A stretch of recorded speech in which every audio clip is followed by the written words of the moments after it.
Bon, ben bonjour. Bonjour. Merci d'accepter l'invitation. Bon. Ben, dans le fond, si tu veux commencer simplement par te nommer le nom de tes parents, puis de quelle région tu viens. Je m'appelle Hélène Blondin. Moi, je viens de Pointe-aux-Trembles, qui est à l'est de l'île de Montréal. À l'époque, c'était un petit village. Ma mère, c'est Suzanne Saint-Hilaire, qui vient aussi de Pointe-aux-Trembles. Et mon père, c'est Joseph Blondin. Lui, il vient de Fermeneuve, qui est en haut complètement de Mont-Laurier. Mon père est donc né sur une terre, mais ma mère était plus au cœur du village de Pointe-aux-Trembles. Puis vous avez grandi où? Moi, j'ai grandi à Pointe-aux-Trembles, sur le bord du fleuve, si on veut. Euh, C'était à l'époque le début de la banlieue. Il y avait encore des chevaux à côté de chez moi, mais il n'y avait plus beaucoup de terres. Les terres commençaient à se vendre et il commençait à y avoir quelques petits bungalows qui se construisaient. Mais le fleuve Saint-Laurent, c'était notre terrain de jeu, vraiment. Puis les grands champs aussi, parce que je me souviens d'avoir joué dans des champs de carottes sauvages qui étaient un peu plus hautes que moi, finalement, des plans plus hauts que moi. On se faisait des grands tunnels, des labyrinthes dans les carottes sauvages. Donc, c'était vraiment ça notre terrain de jeu. Et le bord du fleuve, on jouait dans les saulets qu'il y avait sur le long du fleuve à l'époque, avant que tout soit remblayé. Et on se baignait dans le fleuve jusqu'au début des années 60. Je pense que là, ça a été interdit parce que l'eau était polluée. Puis mon père avait un bateau à moteur et on allait camper dans les îles de, pas les îles de Boucherville, les îles de Contrecoeur, de Varennes, les îles de Varennes. Et en 60, quand le fleuve a été pollué puis que la baignade a été interdite, là, mon père s'est acheté une voiture puis on s'est mis à voyager. C'est comme ça que j'ai connu la région de la Nodière. On partait de Pointe-aux-Trembles, qui est juste à l'ouest de Repentigny. Et on s'en venait, on a déjà fait du camping sur le rang du Point-du-Jour à la Valtrie, dans un champ d'un agriculteur qui était venu nous dire qu'on n'avait pas le droit de faire ça. Ça vous donne une idée. Puis on montait aussi à Saint-Alexis-des-Monts en passant par Louisville. Puis à l'époque, on passait par la 132, mais qui était la route 2. Il n'y avait pas d'autoroute. On arrêtait à Louisville se chercher du fromage en grains. Il y avait une fromagerie là, ça je me souviens de ça. Oh oui, continue, excuse-moi. C'est ça quand je dis que c'est dur de tout gérer en Ah, même ok. temps. Là, comme là, je suis pas habitué d'avoir autant de lumière non plus. Ok. Là, c'est ça, j'essaie d'éliminer les reflets le plus possible. C'est comme, je suis pas habitué, moi, des lumières, je prends le soleil. Puis, Ok. puis là, dans le fond, vous avez grandi à Pointe-aux-Trembles, toi. Oui, moi je suis restée à Pointe-aux-Trembles jusqu'à 18 ans. Quand je suis rentrée à l'université, voyager de Pointe-aux-Trembles à l'Université de Montréal, ça me prenait 2 heures, soir et matin. Alors là, je suis partie de chez mes parents. J'avais 18 ans. Je suis allée vivre près de l'Université de Montréal. Et après ça, j'ai bourlingué un peu partout. J'ai travaillé à Québec, j'ai travaillé à Moncton, au Nouveau-Brunswick. Je suis revenue à Québec, puis je suis revenue à Montréal au début des années 80. Puis vous souvenez-vous, qu'est-ce que vous aviez pensé de la région ici? Quand j'étais enfant, Ouais. Quand j'étais enfant, j'adorais voyager dans la région. Je regardais les paysages. Je ne sais pas si c'est de ces grandes randonnées-là que j'ai adoré le paysage, aimé le paysage, mais à l'époque, il y avait des vaches dans les champs. Aussitôt qu'on voyait des chevaux dans un champ, mon père arrêtait, on allait nourrir les chevaux. Non, pour moi, c'était fantastique. Même si Pointe-aux-Trembles était quand même encore assez rural, euh, il n'y avait pas d'animaux comme ici dans la région. Et je me souviens de la route entre Pointe-aux-Trembles et Berthierville. Quand on passait à travers tous les villages, ça m'impressionnait, mais il y avait beaucoup de trafic à l'époque. Je me souviens, c'était très très long faire le trajet. Et une chose qui m'impressionnait beaucoup, c'était la haie de cèdre à la pépinière de Berthier, où c'était écrit pépinière de Berthier en cèdre. Ça, à chaque fois, ma mère elle disait on arrive, les filles, là. Vous allez voir, on va la voir. Oui, ça, c'était des choses qui m'impressionnaient.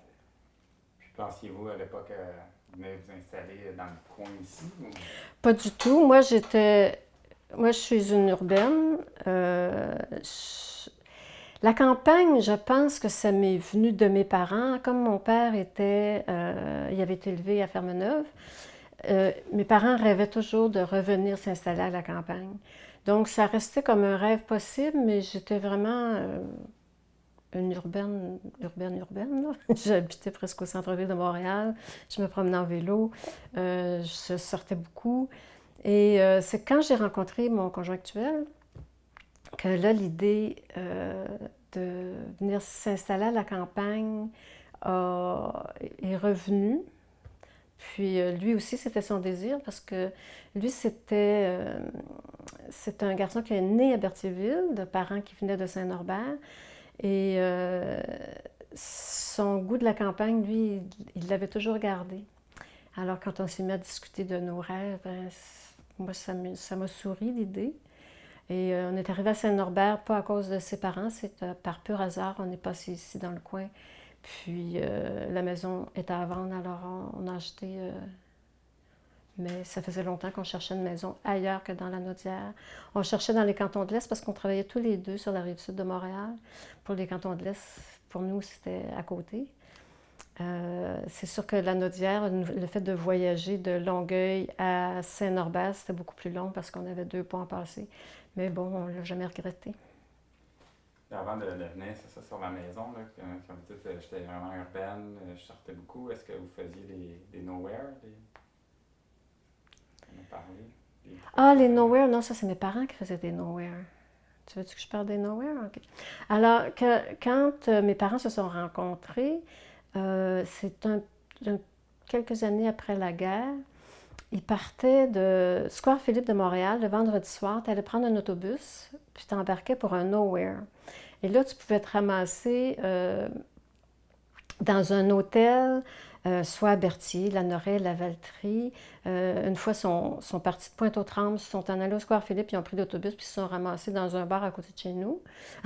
Mais comme tu ne savais pas où tu allais, tu prenais l'autobus, puis tu allais prendre un verre, voir un spectacle dans un hôtel aux alentours de Montréal. Parce qu'à l'époque de mes parents, il y avait des hôtels dans presque tous les villages. La vie culturelle était beaucoup plus régionalisée que maintenant.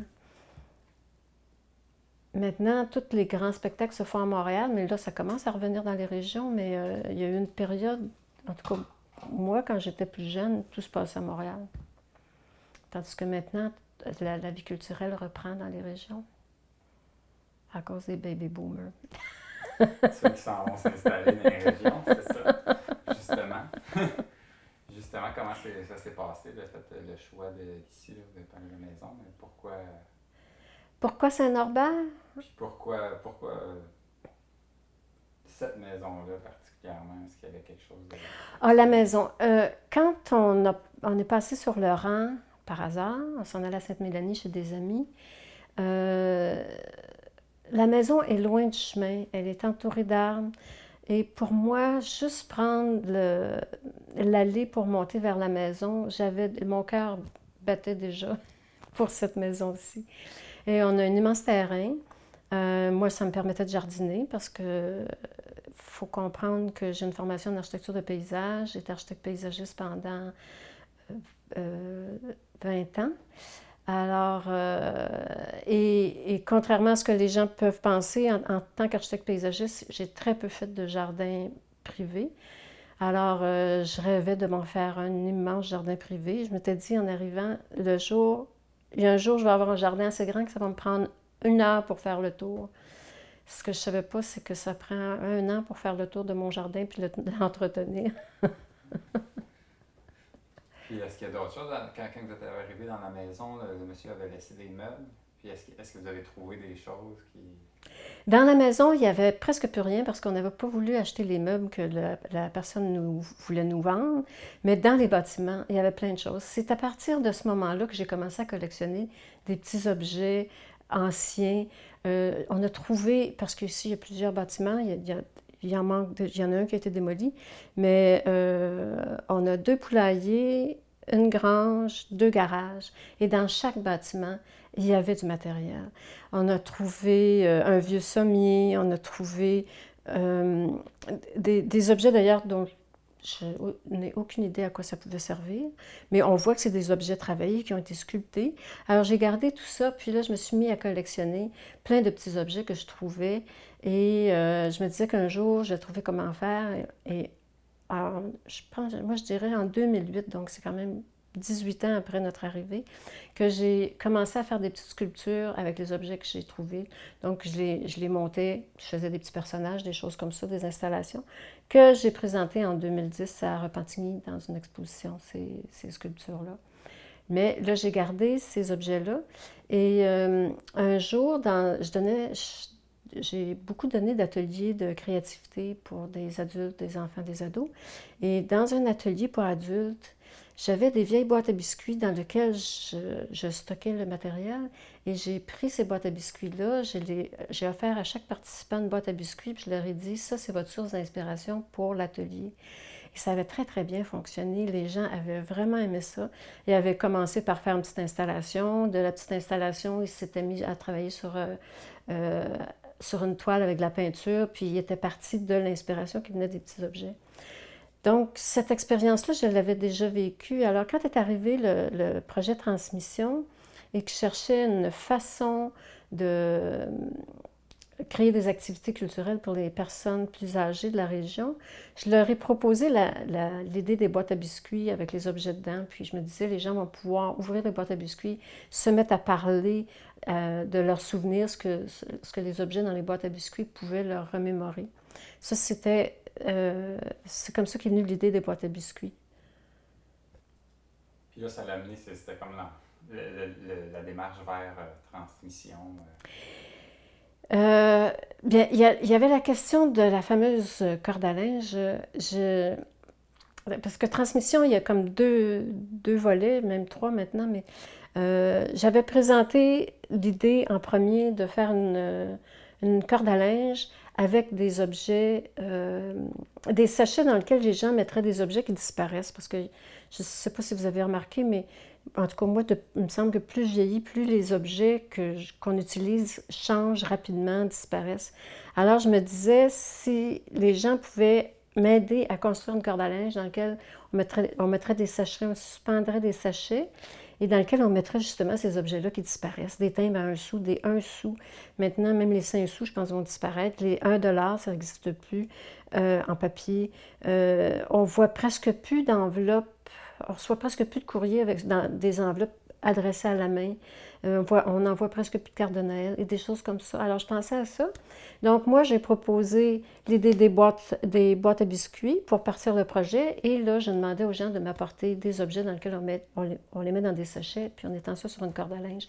Ça faisait l'ensemble du projet de transmission quand moi, je l'ai présenté. Mais l'idée de rassembler des gens autour d'objets anciens ou actuels et de les faire parler de leurs souvenirs, l'idée est venue de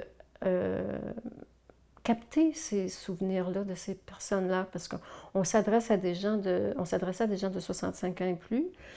Alors, la captation vidéo est venue en plus compléter le projet de transmission. Projet de transmission, qu'est-ce que ça a d'important pour vous?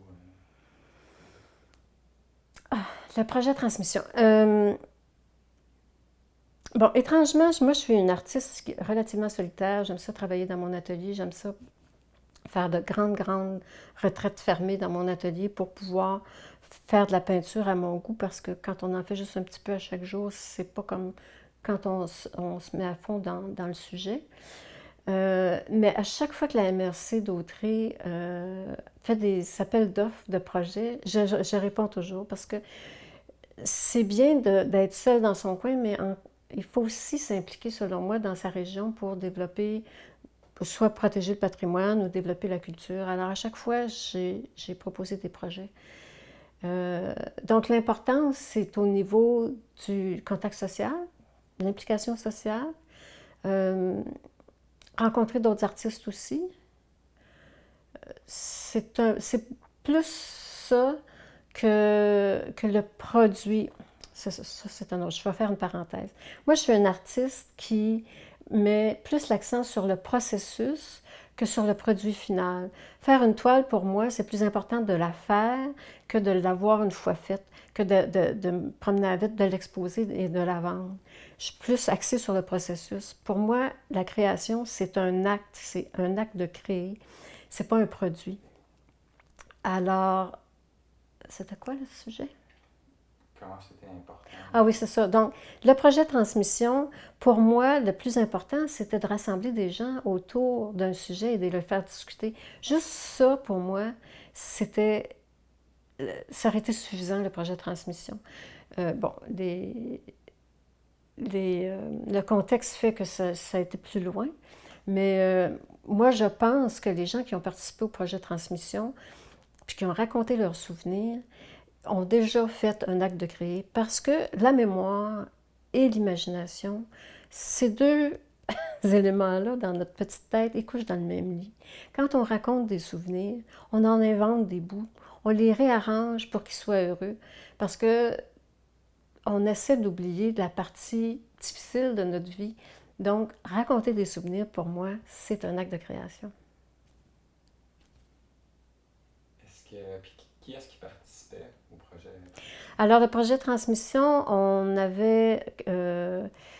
ça s'adressait aux personnes de 65 ans et plus. Des fois, j'ai baissé l'âge, je disais 60 ans et plus, pour pouvoir m'inclure dans les aînés. Donc, on s'adressait aux personnes de 65 ans et plus dans toutes les municipalités de la MRC, soit par téléphone. C'était beaucoup des contacts téléphoniques. On a fait beaucoup de publicité dans les journaux aussi, sur les sites internet des municipalités. On s'est promené dans les municipalités et les gens qui venaient, c'est des gens qui désiraient venir. Ça pouvait aller de 4 à 12, 14 personnes à la fois. J'ai eu des gens de 99 ans qui sont venus.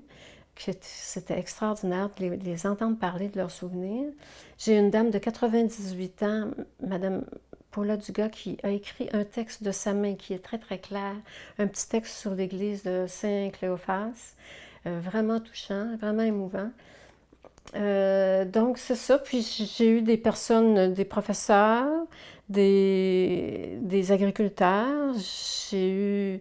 C'était assez varié, les gens qui sont venus. J'ai eu des ingénieurs, j'ai eu des écrivains. Avez-vous l'impression d'avoir réussi à faire un portrait assez général de... Non, ça, je pourrais pas dire ça parce que c'est juste un pan d'histoire de la région qu'on a réussi à toucher, parce que l'histoire, c'est tellement vaste et chaque personne, quand elle raconte son bout d'histoire, c'est déjà agrémenté dans sa tête. Donc, non, moi, je dirais qu'on a touché à des choses importantes, on a touché à la vie d'antan. Moi, c'est sûr que je voulais surtout que les gens me parlent du quotidien, des histoires très, très personnelles. Donc, on n'a pas abordé la grande histoire de la MRC d'Autrey, ou très peu.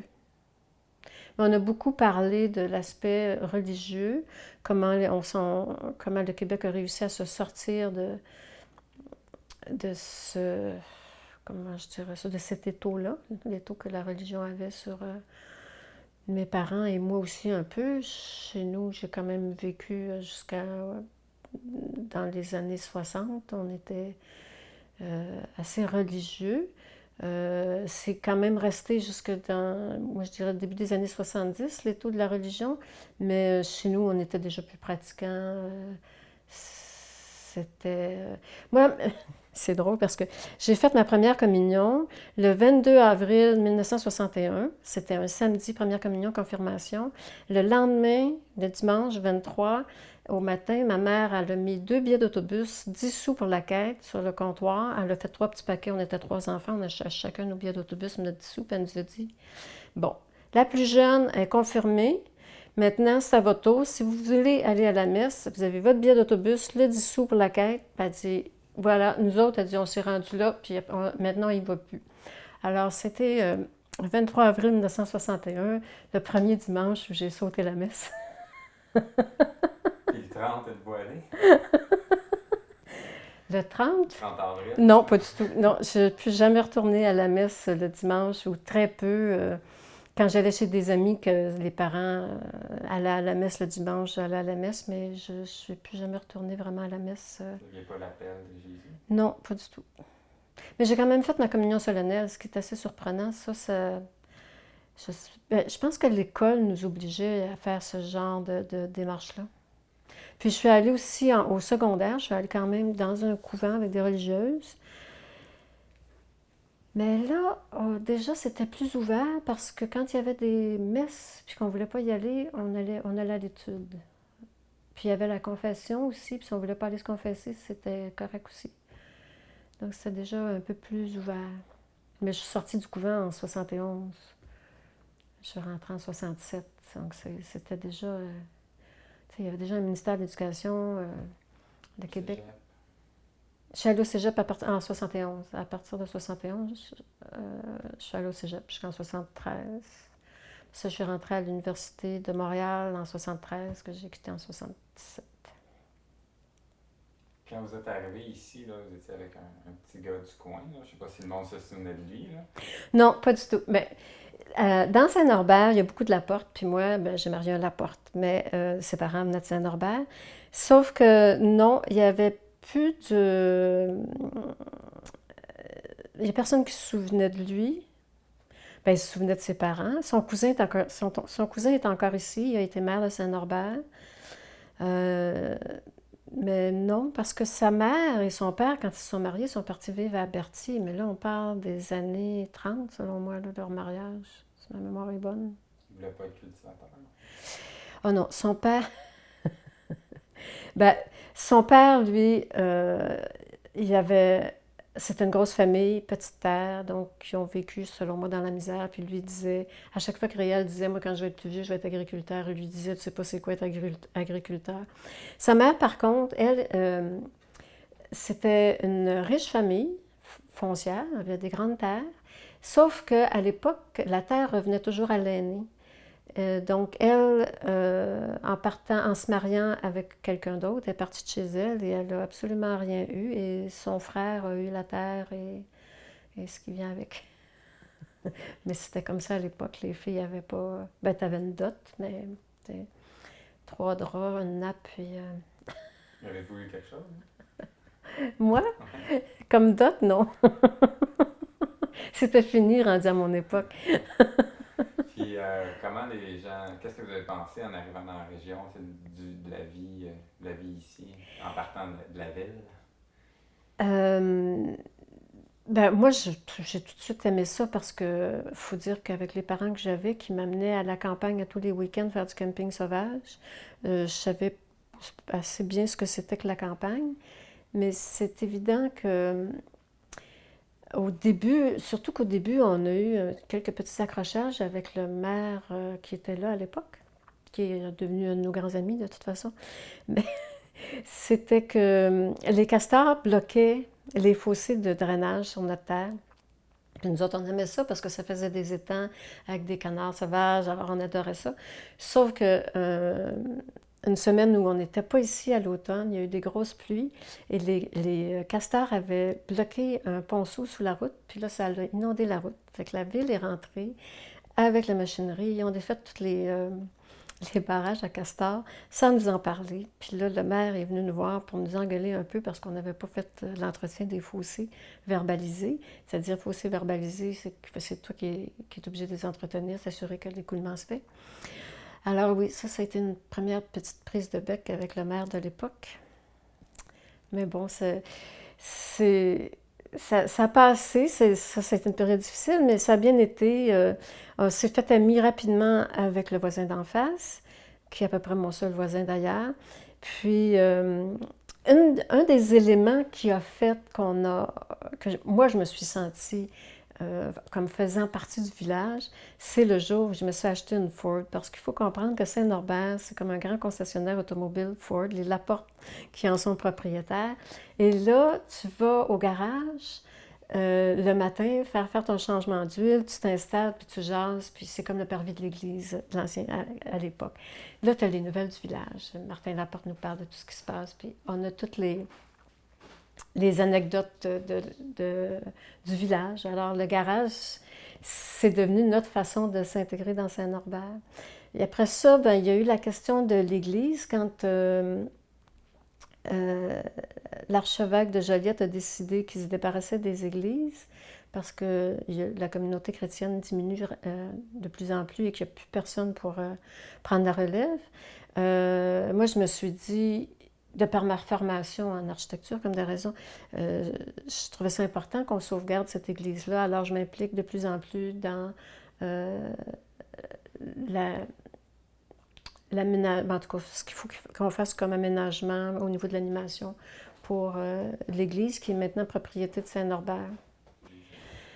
L'église de Saint-Norbert, c'est une église, en tout cas, moi, que je trouve extraordinaire, de par sa dimension, premièrement. Elle a une belle dimension. Son architecture est magnifique. La façade est très, très sobre. Mais l'intérieur, il y a une décoration intérieure, une ornementation à l'intérieur de cette église-là qui est à couper le souffle. On dirait une salle de bal. Si ce n'était pas des images pieuses qu'il y avait, ça serait vraiment une salle de bal. Il y a des lustres, il y a de la fausse tapisserie, il y a de la tapisserie peinte sur les murs. Le détail qu'il y a dans cette église-là, c'est vraiment extraordinaire. Et c'est une église d'une belle dimension. C'est pas trop grand, c'est pas trop petit. Alors, puis c'est une église en pierre on peut pas laisser aller ça, ce bâtiment-là. C'est quand même quelque chose que les anciens ont payé de leur poche. Ça a quand même, bon, ça a coûté 30 000 $ d'église à faire construire. C'est pas énorme aujourd'hui, mais à l'époque, 30 000 $, je pense que ça prenait plusieurs années pour avoir ça dans son compte de banque, si jamais il y avait quelqu'un qui réussissait à avoir ça dans son compte de banque. Donc, les anciens, même si ce ne sont pas mes ancêtres directs, les anciens ont travaillé pour ça. Quelle année? 1898. On peut pas renier, même si on veut renier ce que l'Église catholique a fait, on ne peut pas renier ce qu'elle nous a laissé comme patrimoine. Puis c'est tous les citoyens du Québec qui ont payé pour ces églises-là. Alors, qu'est-ce que vous voyez que ça pourrait devenir? Ah ben, moi j'aimerais que l'Église redevienne le lieu de rassemblement qu'elle était à l'époque. L'Église catholique n'a jamais voulu qu'on fasse un mariage civil dans les églises parce que le mariage catholique est indissoluble, donc tous les gens divorcés ne peuvent pas se remarier dans une église. Mais il me semble que c'est là qu'il faut que ça se passe, les mariages. Maintenant, on peut à Saint-Norbert se marier dans l'église. Donc, on peut faire de belles cérémonies de mariage dans un lieu incroyable. Les baptêmes, c'est pareil. Même si on ne fait pas baptiser nos enfants, on peut faire une fête pour les enfants. Donc, c'est vraiment, je veux que ça reprenne sa fonction première qui était le lieu de rassemblement. Faire les activités, regrouper toutes les activités culturelles de la municipalité, faire des ateliers pour les enfants. C'est un lieu extraordinaire, 2 étages de haut, un dôme magnifique. Pourquoi fermer ce genre de bâtiment-là pour aller dans des petits bâtiments des années 60 qui n'ont pas vraiment beaucoup d'ambiance?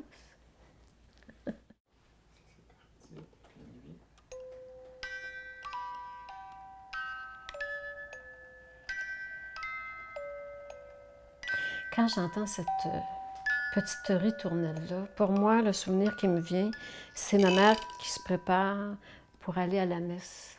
Elle sortait ses bijoux de sa boîte à bijoux, puis elle mettait ça, puis on s'en allait à la messe. Pas longtemps, vous allez me dire, parce que ça aurait été assez rapidement.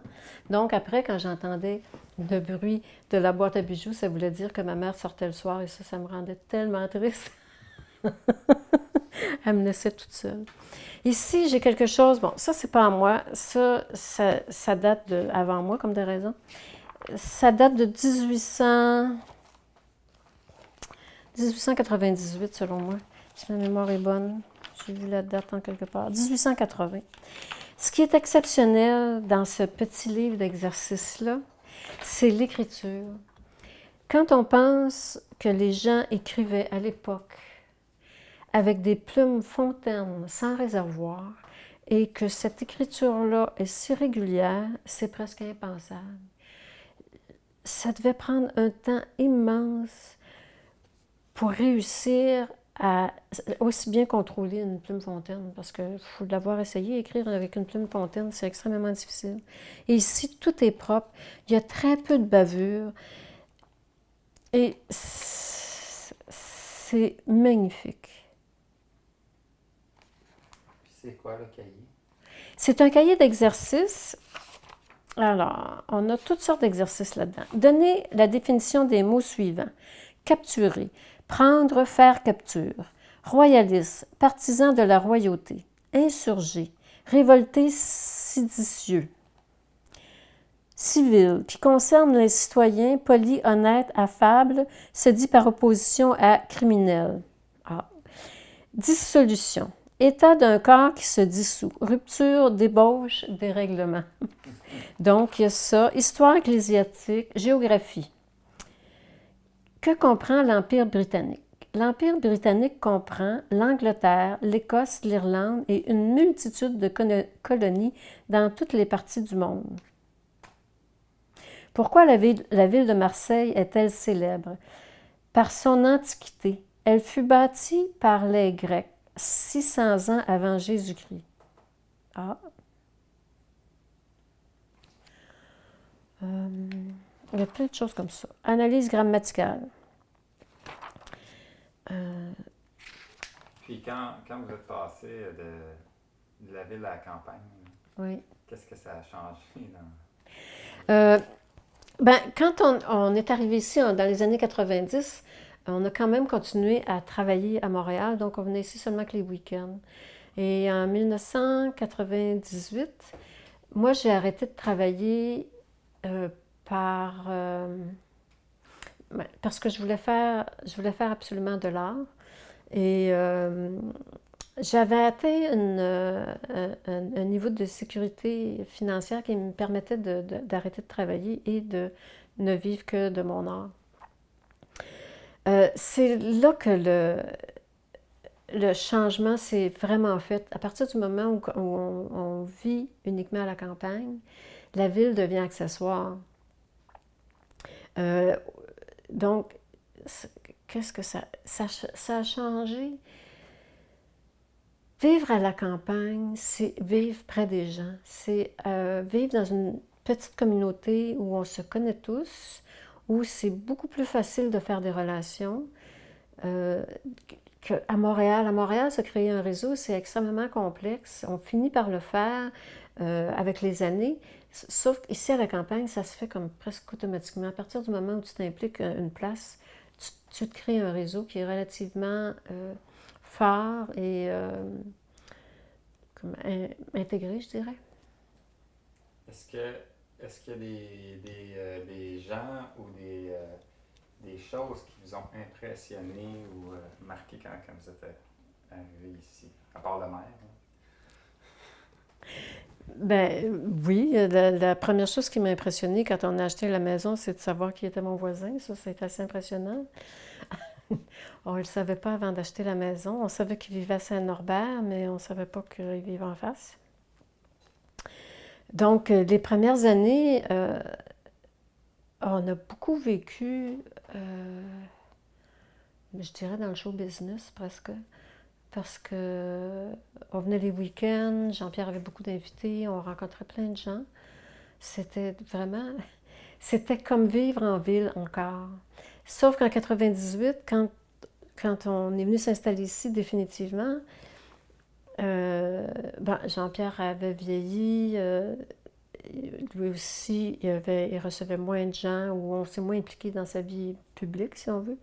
Et ça a changé complètement la donne. On s'est plus impliqué dans la communauté norbertoise que rester comme un peu en relation avec les gens de la ville. Puis, est-ce que ça s'est fait tout de suite, le lien? Oui, ça s'est fait. On est arrivé ici le 1er juillet. Le 21 juillet, il nous invitait déjà à la fête de sa conjointe de l'époque. Et moi, j'étais tellement gênée qu'on a refusé. Je m'y attendais tellement pas. Mais ça, c'est... non, ça s'est fait.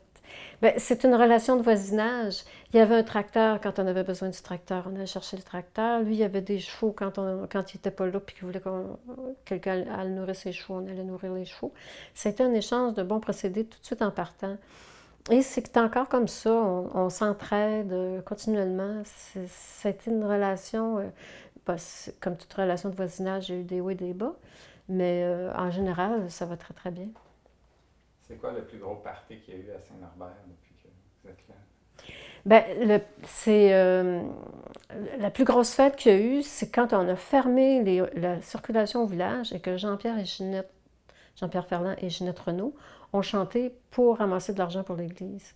Ça a été une fête fantastique. Premièrement, déjà pas de circulation dans le village. C'était la paix complète. Les gens, c'était tellement drôle de se promener dans le village parce que les gens avaient invité leur famille. Tout le monde était assis dans le parterre avec la glacière, le pique-nique. Ils attendaient le spectacle.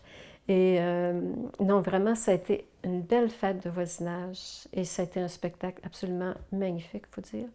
Et avec cet argent-là, l'argent qu'on a réussi à ramasser le soir du spectacle, ça nous a permis d'aller chercher le double de cet argent-là en subvention pour rénover tout l'extérieur de l'église. On a refait tous les joints de la pierre, on a refait la toiture, la ventilation de l'entretoit. Qu'est-ce qu'on a fait à part ça sur l'extérieur? Ben, c'est déjà pas mal.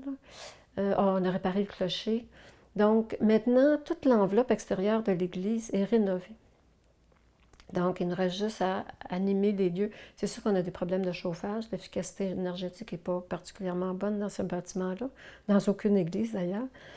Il reste ce problème-là à régler à l'église, la question du chauffage et transformer le lieu sans nuire à l'ambiance. Saint-Norbert, est-ce que tu sais, ça fait combien de temps que... Saint-Norbert a fêté ses 150 ans en 1998. Ça, je me souviens de ça. Puis, combien de temps encore qu'il reste à Saint-Norbert? Combien de temps encore il reste au village de Saint-Norbert pour survivre? Le village, selon moi, va toujours rester. Mon Dieu, je ne voudrais pas rentrer dans toute la question des fusions municipales. Je pense qu'on a manqué de coche quand il y a eu les fusions municipales par le Parti québécois. Mais maintenant, avec les municipalités régionales de comté, des petits villages comme Saint-Norbert, je pense que ça va toujours rester, puisqu'on a un palier de gouvernement intermédiaire qui nous assure la sécurité incendie, toute la question des déchets, la question des fosses septiques, c'est tout géré par le MRC. Donc, des petits villages comme Saint-Norbert, c'est fantastique parce qu'on gère localement nos problèmes. Mais tous les gros services sont assurés par un plus large bassin de population. Saint-Norbert, c'est une des petites municipalités de la MRC d'Autrey. Je pense que la plus petite, il y a Saint-Clophas, Saint-Didas et Saint-Norbert dans les petites. Est-ce que la population a changé beaucoup depuis 20 ans, 22 ans? Pas vraiment, non. On est toujours à peu près à 1000. Le type de population, non. Est-ce que ça vieillit? Est-ce que ça ben, il y a des nouvelles familles. Il y a à peu près 90 enfants à l'école actuellement. Puis c'est assez stable depuis quelques années. Il y a des nouvelles familles qui arrivent, ça on le voit. Il y a un nouveau développement aussi qui s'est fait derrière la rue principale. Donc, ça grossit, mais c'est sûr que la population vieillit comme partout au Québec.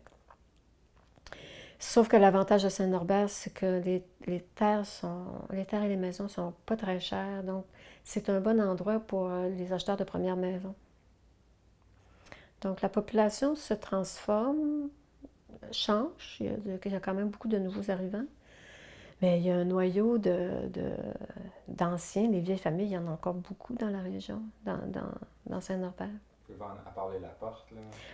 Il y a les Poulettes, il y a les Ferland, il y a les Bouchers. Oh! Je veux dire que il y a les Boivin. mais là, je vais en oublier, j'aime pas ça. Et plus encore. Et plus encore, oui. Puis, avant de venir ici, est-ce que vous ne viviez pas de l'art, là, mais est-ce que vous peigniez déjà? Est-ce que Oui, moi, j'ai commencé à travailler en 77, en sortant de l'université, j'ai travaillé comme architecte paysagiste jusqu'en 1998. Mais en 1986, j'ai commencé des ateliers de créativité que je n'ai jamais abandonnés. Et moi, je dirais à partir de 92, mes week-ends passaient à faire de la peinture, mes vacances passaient à faire des ateliers ou voyages de peinture. Je ne faisais... C'était ma porte de sortie, c'était ce qui me faisait vivre l'art. Parce que moi, je suis allée en architecture de paysage parce que je rêvais, enfant, on a toutes des visions, je rêvais de travailler sur une table à dessin. Sauf que le métier d'architecte paysagiste, oui, on travaille sur une table à dessin, sauf que moi, à l'époque où je suis sortie, je suis devenue rapidement gestionnaire de projet. Donc, la table à dessin, c'était pour les gens qui travaillaient pour moi. Et j'avais jamais accès à la table à dessin. Donc, déjà en 86, ça faisait pas longtemps, ça faisait pas 10 ans que j'étais sortie de l'université. J'avais déjà plus accès à la table à dessin parce que j'avais plus le temps. Donc, j'ai commencé tout de suite des ateliers de créativité peinture pour laisser sortir mon petit côté artistique qui était comme coincé dans la gestion de projet au bureau. Puis, est-ce que vous trouvez que la région se retrouve dans votre art? Est-ce que ça a eu un gros impact? Bien, nécessairement, tout est lié. Architecte paysagiste, je vis dans une région qui est magnifique. J'ai essayé les premières années de faire de l'abstraction, mais le paysage revient continuellement. Je ne suis vraiment pas capable de m'en sortir. Puis bon, au début, je me disais, oh, je ne peux pas faire du paysage, ça n'a pas de bon sens. Tu sais, tout le monde fait ça. Des paysagistes en peinture, il y en a plein. Mais j'ai accepté que ça fait partie de moi le paysage et que j'avais juste à le rendre plus personnel, ce dont je pense que je fais.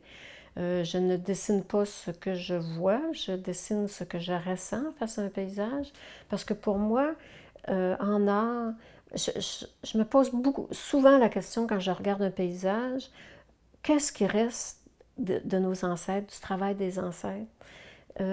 Qu'est-ce qu'on a oublié?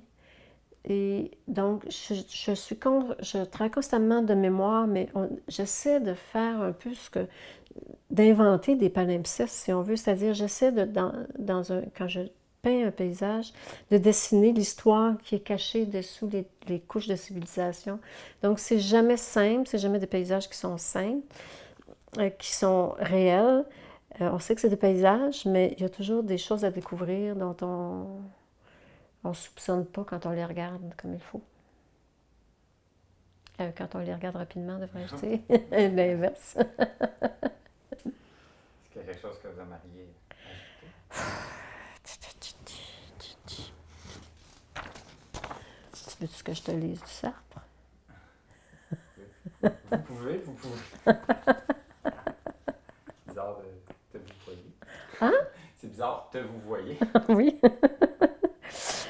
Moi, j'aimerais revenir sur la question des petits objets. Là, je travaille beaucoup avec les petits objets dans le cadre du projet Transmission.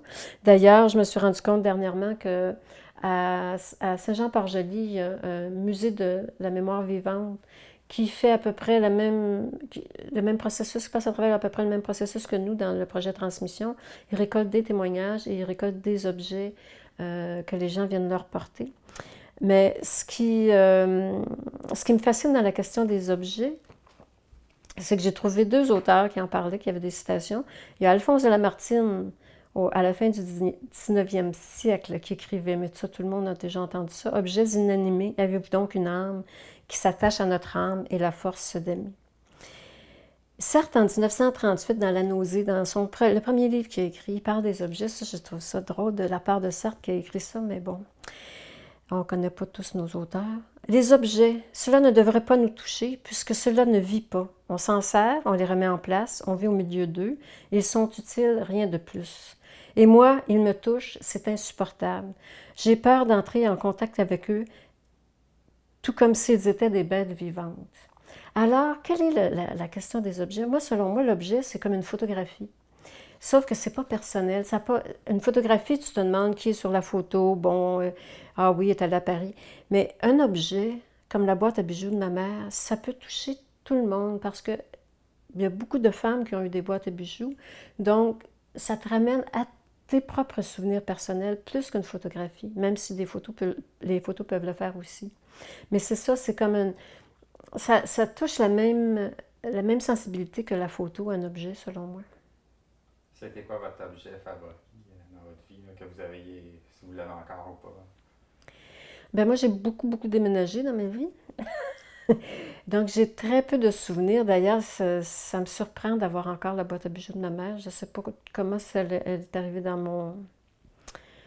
mon trousseau. Euh, des objets. Ben aujourd'hui, je pourrais plus me passer d'un ordinateur, ça c'est sûr. Euh, un objet. Ça peut être à l'époque, ça peut être une voiture, ça peut être Non, un pinceau particulier. non, les voitures, non. Je pense que j'aurais préféré le pouce à une voiture. Un sac à dos, peut-être. Oui, c'est ça. Ça serait plus une valise, oui. Euh, un objet fétiche. Ben, j'ai eu un toutou qui est un objet fétiche pendant longtemps, mais moi, quand je suis partie de chez mes parents à 18 ans, j'ai comme tout laissé derrière.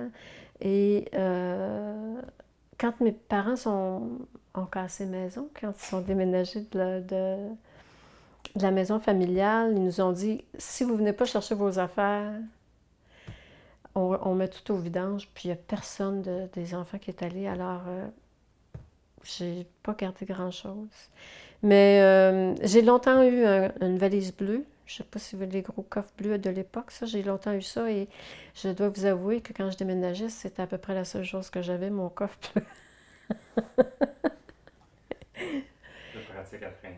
Oui, c'est ça. C'était ma chaise, c'était des fois ma table de tous les appartements que j'ai faits. J'ai déménagé 13 fois en 10 ans, dans les années 80. Je savais comment déménager. Ouais, vaut mieux déménager léger. Vaut mieux voyager léger. Une Renault 5 me suffisait pour déménager d'ailleurs à l'époque. Moi, c'est pas mal. Je sais pas s'il y a autre chose que Non, c'est tout. prendre quelques photos. Hein? Ah oui, les You photos. know the drill. Mmh.